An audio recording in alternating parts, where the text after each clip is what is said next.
Gabe Vincent, LeBron James at Coach Darvin Ham, yan ang ating pag-uusapan. Final seconds. Bryant for the win. Bang! Naku po, bad news naman sa Los Angeles Lakers.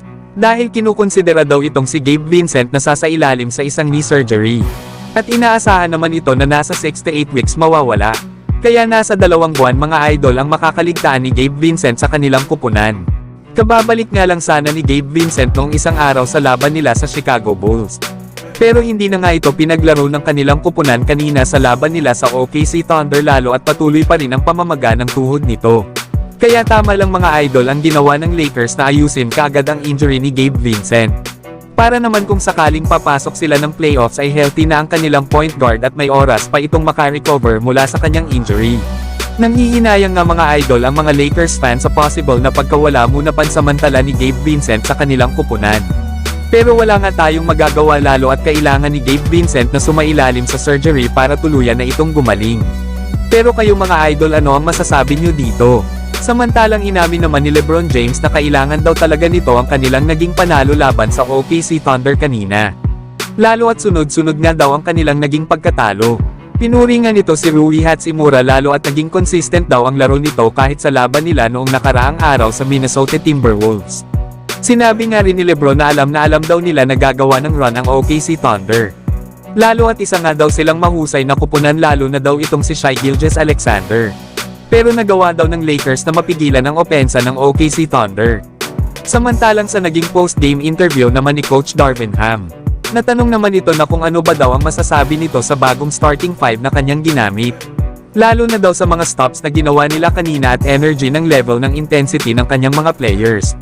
Sabi nga ni Coach Darvin Ham ay nagkaroon nga daw ang kanyang mga players ng physicality at nagagawa din daw ng mga ito na makapag-switch sa mga pick and rolls.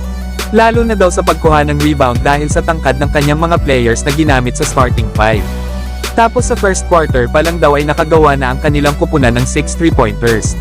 Pagdating naman daw ng second quarter ay gumawa naman daw sila ng mga stops sa kalaban. At pinilit nga din daw nila na mapanatili ang kanilang intensity at energy sa sumunod na quarter. Na nakagawa nga daw ang OKC Thunder ng run, pero na-maintain pa rin daw ng Lakers ang kanilang composure, mapadepensa o opensa man daw yan. Natanong nga din si Coach Darvin Ham sa mga pag-travel nila, lalo at nag-struggle nga ang kanilang kupunan. At parang nawala na nga daw ang momentum para sa Lakers. At saka sinabi din daw ni Davis na kailangan nga daw nilang manalo sa laban nila sa OKC Thunder. Kaya masasabi ba daw ni Coach Darvin Ham na naibalik na ba nila ang energy na kung saan ay ang ginamit nila sa in-season tournament? Sabi naman ni Coach Darvin Ham ay oo, at dapat nga daw nilang mamapanatili ang kanilang energy. At maipakita na rin daw kung ano ang Lakers basketball na kahit meron nga daw nakataya o wala, ay kailangan pa rin daw nilang ipakita sa 2019 na ang Lakers daw ay isang top team competitor at consistent.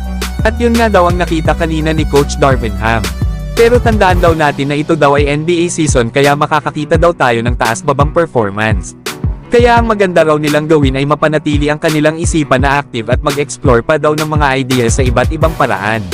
Natanong din si Coach Darvin Ham kung ano ang masasabi nito sa pagiging point guard ni LeBron James. Sagot naman ni Coach Darvin Ham ay maganda nga daw ito, lalo at marami daw open sa kanilang corner. At minsan naman daw ay inaatake ni LeBron ang gitna. Kaya maganda daw talaga sa Lakers ang ginawa nila kanina, lalo at maraming assist na nagawa ang kanilang mga players. Na maganda nga raw ang kanilang naging ball movement at pag-aalaga sa bola.